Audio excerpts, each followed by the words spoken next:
کہ میں مطلب میرے بہت سارے بریلوی دوست ہیں، تو ایک دلیل ہے کہ عیسیٰ علیہ السلام کا وہ واقعہ سناتے کہ بولتے کہ عیسیٰ علیہ السلام کے جب پیدا ہوئے تو ان کے پیدے پہ مبارک ہو، اس وجہ سے مطلب مبارک ہو بولتے ہیں، تو اس وجہ سے بولتے ہیں کہ پھر مطلب میلاد النبی منانا چاہیے، یہ دلیل دیتے ہیں۔ ایک منٹ سمجھنے اور دو، بہت آپ سارے یہ کہہ دلیل رہے ہے ہیں مگر عیسیٰ علیہ السلام پیدا ہوئے، اچھا ابھی سمجھ میں آیا آپ کون سی آیت بتا رہے ہیں۔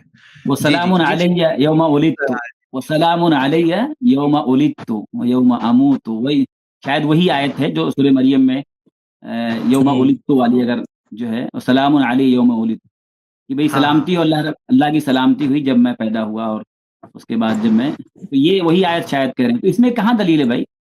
عیسیٰ علیہ السلام کی پیدائش کے وقت اللہ رب العالمین کی طرف سے ان پر سلامتی ہوئی، یہ جو بتایا جا رہا ہے یہاں، عید میلاد کی دلیل کہاں سے ہو گئی؟ میلاد منانے کی دلیل کہاں سے ہو گئی؟ یہ تو بالکل آیت سے تو کوئی کچھ نکلتا ہی نہیں بھئی۔ ان کی پیدائش کے بارے میں کہا جا رہا ہے کہ جب وہ پیدا ہوئے تو اللہ کی طرف سے سلامتی ہوئی، یعنی ان کو کوئی تکلیف نہیں ہوئی، اللہ رب العالمین کی طرف سے ان کی پیدائش جو سلامتی ہوئی۔ تو سارے انبیاء، جتنے انبیاء پیدا ہوئے، سب کی طرح سب کے اوپر سلامتی ہوئی ہے، اور بہت سارے ہیں، لیکن یہ یہاں عید میلاد کی دلیل کہاں نکلتی ہے؟ اگر کچھ بتائیں تو اور اس میں اضافہ کیا جا سکتا ہے، آپ بتائیں بھائی۔ نہیں، یہ ایک ہی دلیل تھا جو کہ میں نہیں دیا، میرے دوست سب دیے تھے دلیل، تو میں کیا کہتے ہیں وہ، کیا اصل سوال کیا ہے؟ دیکھیے سوال یہ بولتے ہیں کہ بھائی جب نبی کی پیدائش کے دن سلامت ہو، خوشی والا دن ہو، تو اس میں پھر میلاد النبی بنانے میں کیا جاتا ہے؟ یہ تو دعا ہے، اللہ رب العالمین کی طرف سے ان کی پیدائش پر جو ہے سلامتی، اللہ رب العالمین کی طرف سلامتی اللہ نے نازل کیا، تو یہاں خوشی منانے کی کہاں سے بات ہوئی؟ اور اچھا، کسی بھی نبی کے پیدائش پر یعنی خوش ہونا یا خوشی تو دل میں ہوتی ہی ہے، منانے کی دلیل کہاں ہے کہ بھئی خوشی منانا چاہیے، مطلب اس کو ہر سال رینیو کرنا چاہیے، یہ کہاں ہے بھئی؟ جس وقت پیدا ہوئی خوشی ہوئی، ٹھیک ہے، جس دن پیدا ہوئی اس دن خوشی ہوئی، لیکن ہر سال اس کو رینیو کرنا، پیدائش کی خوشی کو ہر سال رینیو کرنا، ہر سال اس کو نیا کرنا، یہ کہاں دلیل نکلتی ہے یہاں؟ اور یہ تو عیسیٰ علیہ السلام کے اوپر اللہ رب العالمین کی طرف سے سلامتی ہوئی، تو وہ تو اللہ تعالیٰ نے بتایا کہ عیسیٰ علیہ السلام نے خود کہا کہ جب میں پیدا ہوا تو اللہ کی طرف سے میرے اوپر سلامتی ہوئی، یہ تو دعا ہے، یعنی اللہ رب العالمین کی طرف سے ایک سلامتی کا نزول ہے، اور اللہ تعالیٰ اپنے سارے نبیوں پر سلامتی نازل کرتا ہے، لیکن یہاں پر یہ کہاں دلیل ہے کہ ہر سال اس خوشی کو رینیو کرنا؟ آپ سمجھ رہے ہیں نا کہ مطلب ہر سال خوشی کو رینیو کرنا، منانا، اس کو ہر سال تازہ کرنا، ہر سال منانا اس کو، یہ کہاں نکلتا ہے؟ جب پیدا ہوئی اس وقت خوشی تھی، ٹھیک ہے، اس وقت خوشی ہوئی، لیکن اس کو ہر سال منانا، اس کی دلیل کہاں؟ تو قرآن کی کسی بھی آیت کو لے کر کے کہیں بھی فٹ کرنا یہ تو صحیح نہیں ہے، تو یہ اس میں کوئی دلیل نہیں ہے 12 ربیع الاول میں یا عید میلاد النبی منانے کی۔ جی، اور مزید جو آیت آپ نے بتایا، اب دیکھیے یہ آیت آپ دیکھیے، اللہ تعالیٰ نے کیا فرمایا عیسیٰ علیہ السلام کے بارے میں آیا، وَالسَّلَامُ عَلَيَّ يَوْمَ وُلِدتُّ، کہ سلامتی ہو مجھ پر جس دن میں پیدا ہوا۔ تو یہ کس کی پیدائش کی بات ہو رہی ہے؟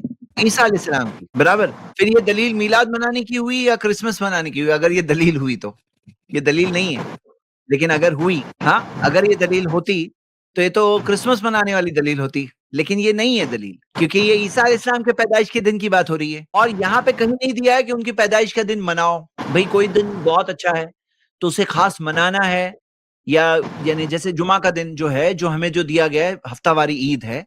اب کوئی اگر کہے کہ اس کا مطلب یہ ہے کہ ابھی فلاں مزید چیزیں کرنا ہے، 6 فرض نمازیں پڑھنی ہے، 7ویں فرض نماز پڑھنی ہے، جتنا دیا گیا شریعت میں اتنا ہی، بلکہ نبی صلی اللہ علیہ وسلم نے کہا لا تختصوا یوم الجمعہ بصیام من بین الایام، کہ جمعہ کے دن کو خاص مت کرو روزہ رکھنے کے لیے باقی دنوں میں، نہ جمعہ کی رات کو خاص کرو قیام اللیل کے، کوئی بولے بھائی جمعہ بہت بڑا دن ہے نا، میں جمعہ کے دن نماز پڑھوں گا، اگر کوئی بڑا دن ثابت ہو تو بھی۔ تو یہاں پہ اور بعد میں اس میں خالی پیدائش کی بات نہیں ہے، وہ یوم اموت، جس دن میرا انتقال ہوا، تو یعنی انتقال کا دن بھی منانا پڑے گا پھر وہ اس حساب سے، کیونکہ سلامتی جو ہے وہ کس چیز پر ہے؟ یوم اموتو پر بھی ہے، وہ یوم اموتو پر بھی ہے۔ تو کیا انتقال کے دن کو بھی منانا ہوگا؟ اب یہاں صحیح بات کیا ہے کہ بھئی یہ جو دلیل ہے نا، یہ دلیل نہیں ہے. یہ دلیل اگر آپ دیکھو دلیل یہ ہے نا کہ جیسے ہم دیکھتے ہیں عاشورے کے دن کا نبی صلی اللہ علیہ وسلم نے سکھایا ہمیں روزہ رکھو، یا 2 عیدوں کے بارے میں ہمیں ملتا ہے، تیسری عید کے بارے میں کہیں نہیں ملتا. تو جو چیز ملتی ہے وہ ملتی ہے، جو چیز نہیں ہے وہ ہم اپنی طرف سے ایسے انڈائریکٹلی کر کے کوئی نہیں لا سکتے ہیں. جی شیخ حسین، آپ کچھ اضافہ کرنا چاہیں گے؟ بارک اللہ فیکم. الحمدللہ آپ دونوں اہل علم نے کافی اچھی باتیں بتائی. دیکھیے بھائی، اس آیت کا جو پس منظر ہے، سینیریو ہے، وہ یہ ہے کہ ہر بچہ جب پیدا ہوتا ہے تو ولادت کے بعد میں روتا ہے، شیطان تکلیف پہنچاتا ہے اس کو. تو عیسیٰ علیہ السلام کا معاملہ بالکل جداگانہ رہا. اللہ تعالیٰ نے ولادت کے وقت شیطان اور اس کے لشکر سے جو بھی بچوں کو تکلیف پہنچائی جاتی ہے، اللہ تعالیٰ نے ان کو محفوظ رکھا. تو ایک معنی یہ ہے اس آیت کا، اور اس آیت کا پس منظر یہ ہے. اور لفظ سلام میں دعائیہ کلمہ بھی ہے، دعائیہ معنی بھی ہے. جیسے میں آپ کو السلام علیکم کہتا ہوں، اللہ کی جانب سے آپ پر سلامتی ہو، یعنی اللہ تعالیٰ آپ کو محفوظ رکھے، شر سے محفوظ رکھے، آزمائشوں سے محفوظ رکھے، حادثوں سے محفوظ رکھے. تو یہ جو تعبیر ہے السلام علیکم یا السلام علی اہل الدیار من المؤمنین والمسلمین، قبرستان کے پاس سے جب گزریں گے تو ان کو عذاب قبر سے سلامتی کی ان کے لیے دعا کی جائے گی. بالکل اسی طرح ایک تو تاریخی پس منظر ہے کہ اللہ تعالیٰ نے ان کو شیطان کی تکلیف سے محفوظ رکھا، سلیم رکھا، فٹ رکھا، محفوظ رکھا. اور دوسرا اس کے اندر دعائیہ کلمہ ہے، دعائیہ معنی ہے کہ اس وقت بھی اللہ کی سلامتی، رحمتیں اور سلامتی نازل ہوئی، اور انشاءاللہ موت کے وقت بھی یہی معاملہ ہوگا، اور موت کے بعد جب دوبارہ اٹھائے جائیں گے وَيَوْمَ أُبْعَثُ حَيًّا، اس وقت بھی یہ کیفیت ہوگی. تو اس میں معنی پر آپ غور کریں، تفسیر پر، معنی پر توجہ دیں. اور دوسری بات جیسے زید بھائی نے بتائی کہ صرف ولادت کا ذکر نہیں بلکہ موت اور وفات کا بھی ذکر ہے، بلکہ برزخی زندگی کا بھی ذکر ہے. وَيَوْمَ أُبْعَثُ حَيًّا. اب یہ تمام دن آپ کو سیلیبریٹ کرنے پڑیں گے اگر یہ اصول بنا لیا جائے تو ایک غلطی دوسری غلطی کا سبب بنتی ہے.